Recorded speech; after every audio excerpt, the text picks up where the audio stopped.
Finn Allen 33 பந்துகளில் சதம் அடித்து கிரிக்கெட் உலகையே அதிர வைத்தார். அவரது அதிரடியான மற்றும் அச்சமில்லாத ஆட்டம் ஆரம்பத்திலிருந்தே தென்னாப்பிரிக்க பந்துவீச்சாளர்களை முழுமையாக அழுத்தத்தில் வைத்தது. பவர் பிளே ஓவர்களிலேயே தொடர்ச்சியாக பவுண்டரிகளும் சிக்சர்களும் அடித்து போட்டியின் போக்கை முழுமையாக மாற்றினார்.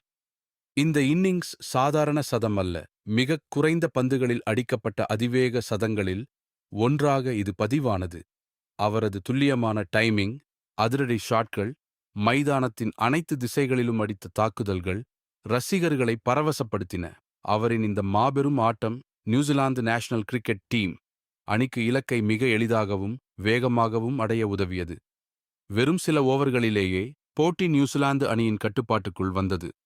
இந்த போட்டி ஐசிசி மென்ஸ் டி20 வேர்ல்ட் கப் 2026 அரையிறுதியில் South Africa national cricket team அணிக்கு எதிராக நடைபெற்றது.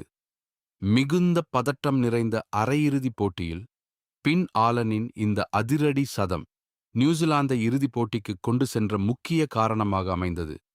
இது ஒரு சாதாரண இன்னிங்ஸ் அல்ல, உலகக்கோப்பை அரங்கில் நினைவில் நிற்கும் வரலாற்று தருணமாகும்.